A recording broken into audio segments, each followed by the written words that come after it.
बहू कहाँ मर गई? अंदर से आवाज आई, जिंदा हूँ माँ जी। तो फिर मेरी चाय क्यों अभी तक नहीं आई? कब से पूजा करके बैठी हूँ। ला रही हूँ माँ जी। बहू चाय के साथ भजिया भी ले आई। सास ने कहा, तेल का खिलाकर क्या मारोगी? बहू ने कहा, ठीक है माँ जी, ले जाती हूँ। सास ने कहा, रहने दे, अब बना दिया है तो खा लेती हूँ। सास ने भजिया उठाई और कहा, कितनी गंदी भजिया बनाई है। बहू, माँ जी मुझे कपड़े धोने हैं, मैं जाती हूँ। बहू दरवाजे के पास छिपकर खड़ी हो गई। सास भजिया पर टूट पड़ी और पूरी भजिया खत्म कर दी। बहू मुस्कुराई और काम पर लग गई। दोपहर के खाने का वक्त हुआ। सास ने फिर आवाज़ लगाई, कुछ खाने को मिलेगा? बहू ने आवाज़ नहीं दी। सास फिर चिल्लाई, भूखे मारोगी क्या? बहू आई, सामने खिचड़ी रख दी। सास गुस्से से, ये क्या है? मुझे इसे नहीं खाना है, इसे ले जाओ। बहू ने कहा, आपको डॉक्टर ने दिन में खिचड़ी खाने को कहा है, खाना तो पड़ेगा ही। सास मुंह बनाते हुए, हाँ तू मेरी माँ बन जा। बहू फिर मुस्कुराई और चली गई। आज इनके घर पूजा थी। बहू सुबह 4 बजे उठ गई। पहले स्नान किया, फिर फूल लाई, माला बनाई, रसोई साफ की, पकवान और भोज बनाया। सुबह के 10 बज गए। अब सास भी उठ चुकी थी। बहू अब पंडित जी के साथ भगवान के वस्त्र तैयार कर रही थी। आज ऑफिस की छुट्टी भी थी। उनके पति भी घर पर थे। पूजा शुरू हुई। सास चिल्लाती, बहू ये नहीं वो नहीं है। बहू दौड़ी दौड़ी आती और सब करती। अब दोपहर के 3 बज गए थे। आरती की तैयारी चल रही थी। पंडित जी ने सबको आरती के लिए बुलाया और सबके हाथों में थाली दी। जैसे ही बहू ने थाली पकड़ी, थाली हाथों से गिर पड़ी। शायद भोज बनाते हुए बहू के हाथों में तेल लगा था, जिसे वो पोंछना भूल गई थी। सारे लोग तरह तरह की बातें करने लगे। कैसी बहू है, कुछ नहीं आता, एक काम भी ठीक से नहीं कर सकती, ना जाने कैसी बहू उठा लाए। अब उनकी सास और कुछ आस पड़ोस के लोग खाने पर बैठे। बहू ने खाना परोसना शुरू किया। सबको खाना दे दिया गया। जैसे ही पहला निवाला सास ने खाया, तुमने नमक ठीक से नहीं डाला क्या? एक काम भी ठीक से नहीं कर सकती, पता नहीं मेरे बाद कैसे इस घर को संभालोगी। आसपास पड़ोस वालों को तो जानते ही हो ना साहब, वो बस बहाना ढूंढते हैं नुक्स निकालने का।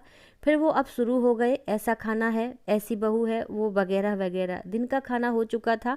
अब बहू बर्तन साफ करने नौकरों के साथ लग गई। रात में जगराता का कार्यक्रम रखा गया। बहू ने भी एक दो गीत गाने के लिए स्टेज पर चढ़ी। सास जोर से चिल्लाई, मेरी नाक मत कटा देना, गाना नहीं आता तो मत गा, वापस आ जा। बहू मुस्कुराई और गाने लगी।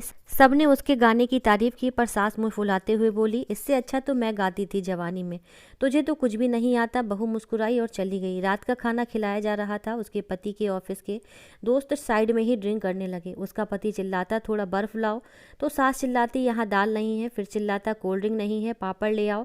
इधर उधर। आखिरी में उसके पति की शराब गिर पड़ी उसके एक दोस्त पर और बोतल टूट गई। पति गुस्से से दो झापड़ अपनी पत्नी को लगाते हुए कहता है, जाहिल कहीं की, देखकर नहीं कर सकती, तुझे इतना भी काम नहीं आता। सारे लोग देखने लगे। उसकी पत्नी रोते हुए कमरे की तरफ दौड़ी। फिर उसके दोस्तों ने कहा, क्या यार, पूरा मूड खराब कर दिया, यहाँ नहीं बुलाया होता, हम कहीं और पार्टी कर लेते। कैसी अनपढ़ गंवार बीबी ला रखी है तूने, उसे तो मेहमानों की इज्जत और काम करना तक नहीं आता, तूने तो हमारी बेइज्जती कर दी। अब आस पड़ोस की औरतों को और बहाना मिल गया था। वो कहने लगी, देखो क्या कर दिया तुम्हारी बहू ने, कोई काम नहीं कर सकती।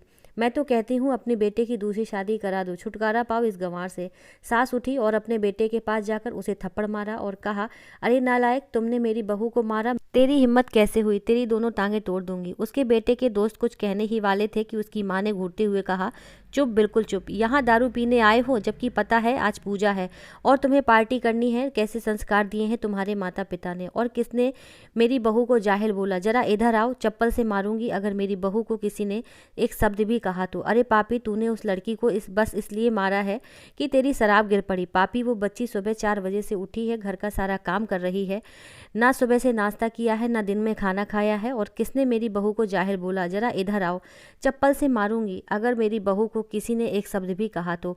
फिर भी हंसते हुए, सबकी बातें सुनते हुए, ताने सुनते हुए घर के काम में लगी रही। तेरे यार दोस्तों को वो अच्छी नहीं लगी, जूते से मारूंगी तेरे दोस्तों को जो कभी उन्होंने ऐसा कहा। उसके यार दोस्त चुपके से खिसक लिए। अब सास बहू के कमरे में गई और बहू का हाथ पकड़कर बाहर लाई। सबके सामने कहने लगी, किसने कहा था अपनी बहू को घर से निकाल के दूसरी बहू ले आना, जरा सामने आओ। कोई सामने नहीं आया। फिर सास ने कहा, तुम जानते भी क्या हो इस लड़की के बारे में? ये मेरी माँ भी है, बेटी भी। माँ इसलिए मुझे गलत काम करने पर डांटती है और बेटी इसलिए कभी कभी मेरी दिल की भावनाएं समझ जाती है। मेरी दिन रात सेवा करती है, मेरे 1000 ताने सुनती है, पर एक शब्द भी गलत नहीं कहती, ना सामने ना पीठ पीछे। और तुम कहते हो दूसरी बहू ले आऊं, याद है ना छुटकी की दादी? अपनी बहू की करतूत। सास ने गुस्से से पड़ोस की महिला से कहा, अभी पिछले हफ्ते ही तुम्हें मियाँ बीवी भूखे छोड़ घूमने चले गए थे। मेरी इसी बहू ने 7 दिनों तक तुम्हारे घर पर खाना पानी, यहाँ तक कि तुम्हारे पैर दबाने जाती थी, और तुम इसे जाहिल बोलती हो। जाहिल तो तुम सब हो जो कोयले और हीरे में फ़र्क नहीं जानते।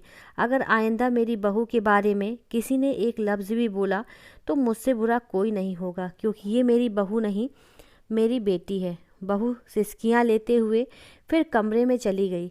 सास ने एक प्लेट उठाई और भोजन परोसा, बहू के कमरे में खुद ले गई। सास को भोजन लाते देखा तो बहू ने कहा, अरे माँ जी, आप क्या कर रही हो, मैं खुद ले लेती। सास ने प्यार से ताना मारते हुए कहा, डर मत, इसमें जहर नहीं है, मार नहीं डालूंगी तुझे।